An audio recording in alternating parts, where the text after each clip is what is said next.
سلام هموطنان عزیز، امیدوار هستم جور و صحتمند باشین در هر گوشه از دنیا که هستین. امروز آمدین در بازار ویتنامیا، در یکی از کباب فروشی های بسیار خوب که مردم همیشه تعریف میکنن. میریم میبینین که چی نوع غذاهای در اینجا موجود هست و با خود کسی که این دکان جور کرده یا همین رستوران کوچکی که جور کرده حرف میزنین و از تجربات کاریشان و از مشتریاتشان که اینجا کیا هستند یادآور میشن برای ما. بیننده برنامه ما باشید. هموطنان عزیز، میریم داخل و میبینین که چی نوع غذا هست و به چه طرز پخته میشه، موادش چی است. میرین بیشتر با رئیس رستوران صحبت میکنین.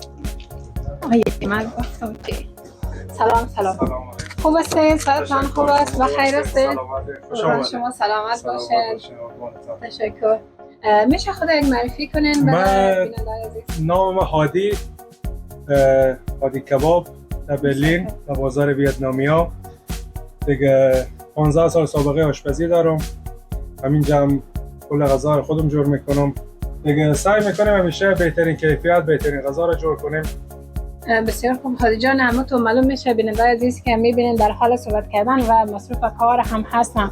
ایتون معلوم میشه خب پشت کار دارم و بسیار یک انسان با سلیقه هستن، در کار خود نمیگذارم که حتی مو یک دقیقه بسوزه. اگه من در خانه باشم حتما کباب غذایی به میسوزه که ما گپ بزنم. یاد موبایلم حتی اگه گپ بزنم که رو دری باشه خب دیگه خب موقعی که در کار میباشیم، موقعی که کار جور میکنه، احساس مسئولیت خیلی مهمه، چون که اگه کباب بسوزه کدام مشکلی نیه، ولی بنده خدا اگه مثلا کباب اگه بسوزه او رو نو جور میکنیم، ولی اگه خواسته باشه مشتری منتظر میمونه و اینا، دیگه باید 100% حواس خود جمع کنیم. هادی جان نیه گفتن معلوم بشه که از هرات هستین. سلامت باشین. تشکر. بله از هرات هستیم دیگه، فرقی نمیکنه، کل ما افغانیم. خب بله از هرات هستیم و خدمت شما. هموطنان عزیز ما که در گوشه از دنیا هستن، با استعداد هستن و کار میکنن، واقعا جوانان هرات در بازار ویتنامیا بیشتر دیده میشه که مصروف فعالیت‌های بسیار خوب هستن. سلامت باشین. ما به شما از این یکی از بهترین و خوشمزه ترین که مشتری زیاد داره از این کباب ما، کباب کوفته است که در ایران کباب کوبیده میگن، در افغانستان کباب کوفته میگن، که خیلی مزه داره این کباب کوبیده. ما به شما میدم شما نوش جان کنید. این هستم من میسوزم. خیلی دو دست خود بگیرین یخ میشه. خب بله. نوش جان کنید. خب واقعا خوشمزه معلوم میشه. ولی داغ است. خب ما بدین کباب مونوس. بولانی جور میکنیم، کباب تکه جور میکنیم، غذای ایرانی هم جور میکنیم، کباب کوبیده، کباب مرغ، کباب جوجه میگن.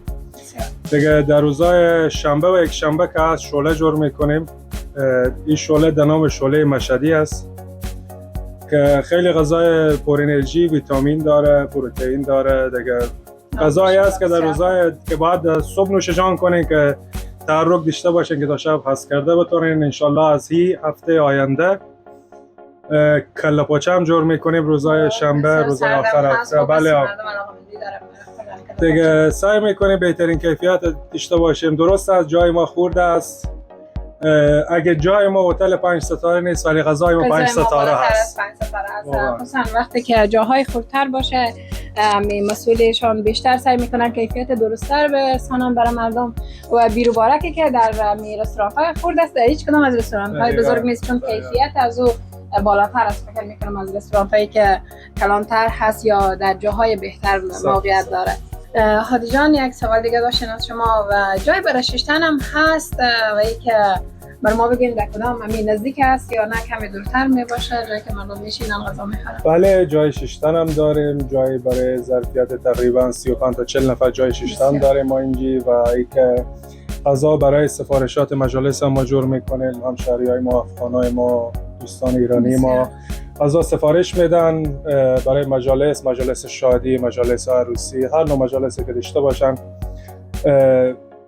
شرایطی داریم که بتونیم غذای اونا رو هم جور کنیم و که در این جنه یک جای دیگه هم آشپزخانه داریم، کترینگ داریم که برای مجالس غذا جور میکنیم.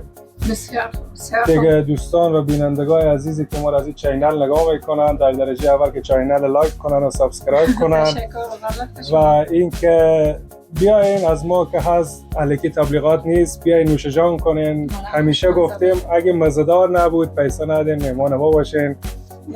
هادی جان چند ساله هستین و سفر زندگی چطور پیدا نکردین؟ خب معلوم میشه که سال جان شاید زیاد باشه. با خدا خب 30 سال سن دارم من. خیلی کم هست. بله دیگه شاید هنوز قسمت نشده که هم سفر زندگی رو پیدا کنم. خانم خوب خوش مقبول آن چیزی که شما میخواین در نصیب شما پیدا شود و بخیر باز در عروسی شما بیایم. شاید در عروسی خودتان آشپزی کنین یا نه؟ دیگه باز برادرام هم که هستن اونا آشپزن، خب اونا هم نمیمانم. از دوستای ما اینجا هستن که اگر مردم گفت ما هادی کباب میخوایم در عروسی خود هادی جان چی میگه؟ دیگه مشکل نداره، شب عروسی غذای دیگر رو نوش جان کنن، فردا بیان مهمان ما باشن. هادی کباب اینجا ما مهمان میکنیم. در کباب فروشی هادی هستن یا هادی کباب که در برلین حضور داره. اینجا یک مشتری هست و میخوایم که مصاحبه از اینا رو با خود داشته باشه، نظریات از اینا رو. سلام، خوش آمدید. سلام خدمت شما و خدمت بینندای شما. امیدوار هستم تمام دوستایی که شما رو میبینم انشالله صحتمند باشن و لباس عافیت بدن داشته باشن. شما میشه خود معرفی کنید؟ اسم من فیاض است و در شهر پراگ کشور چک زندگی میکنم. اینجا به برلین و هواخوری آمده. بسیار خوب، خوش آمدید. واقعا یک جوان با استعداد معلوم میشه. کباب گرفتین و طعم کباب چه قسم؟ باید بر شما بگویم صادقانه که یک ماه پیش هم من آمده بودم به شهر برلین. بله. و یکی از دوستا از امی هادی کباب بر ما کباب آوردن، مهربانی کردن. ما امورا یک بار امتحان کردیم. دیگه بار دوم است که اینجا آمدیم. دیگه طبعا که مزه، کیفیت و بالاخره دوستایی که اینجا کباب عرضه میکنن همراهشان معرفی شدم. اخلاق بسیار نیک، بچهای بسیار با استعداد و با فرهنگ افغانی اینجا حضور دارن و به مشتریا نه تنها به افغانا بلکه به کسایی که اینجا میاین، هزار جایی که میاین با اخلاق بسیار خوش و با مو طرز تهیه افغانی ما و شما برشان نه تنها کباب بلکه اقسام غذاهای افغانی دیگه عرضه میکنن. تشکر فیاض جان. ایتون معلوم میشه بینندای عزیز که فیاض جان هم راضی هستن و برنامه ادامه داره. میبینین که دیگه مشتری ها اینجا چه گفتنی دارن. سلام، خوب هستین؟ سلام، خوب است؟ احترامات قربان شما، سلامت باشین و بر بیننده چینل شما. تشکر. کسایی که همین لحظه ما رو میبینن از طریق چینل شما، امید که همشان جور صحت باشن. ریاض احمد هستم از شهر پراگ، چک ریپابلیک. چندین بار از به اینجا آمدیم و بار دوم است که از هادی کباب، شامی کباب استفاده کردیم. واقعا لذیذ بوده و بار دیگه هم آمدیم که امتحان کنیم. دیگه بسیار واقعیت غذای لذیذ داره. بس شما دوستا هم پیشنهاد میره میکنیم که هادی کباب بیاین و یک بار استفاده کنین. هادی جان، اگر بر ما بیان کنین که از کجا شروع کردین و چی باعث شد که شما رستوران در برلین باز کنین و قبل از او در کجا بودین، اگر بر ما یادآور شین و بینندگان عزیز ببینن. در ایران زندگی کردیم. بعد عرضم به خدمت شما که اونجا هم در کار رستوران، در کار تالار پذیرایی، تالار عروسی بودیم. از همونجا از سن 14 سالگی غذا رو جور، یعنی کار آشپزی و اینا روی آوردیم. دیگه 15-16 سال تجربه آشپزی داریم که اونجا تقریبا 5 سال اونجا کار کردیم و مثلا از خود رستوران و اینا بود. دیگه اینجا آمدیم. دیگه نسبت و قصیب. هادی جان، اکثریت از مشتریای شما کیا میباشن؟ افغانای ما میباشن یا که نه مردمان دیگه؟ تقریبا 80% مشتری ما افغانا هستن، ولی از ملیت‌های دیگه هم هستن که از فارسی زبانان ما هستن و مشتری آلمانی، کرد، عرب، ترک تشریف میارن، غذا نوش جان میکنن، چون که میفهمین غذای افغانی اگه واقعا با لذت پخته شه فرق نمیکنه از کدام ملیت باشه، او غذا مزه‌دار باشه، ولی هیچ مشکل نیه. کل همین غذا پسند کردن، نوش جان میکنن. بسیار خوب بسیار خوب.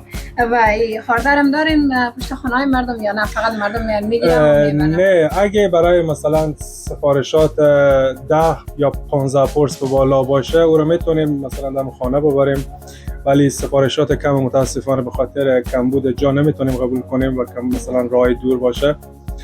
و اینکه دوستان خود را تشریف میارن یا مثلا از قبل تماس میگیرن که مثلا این تعداد از نیاز داریم ما برای ما جور کنیم سر این ساعت یا در این تاریخ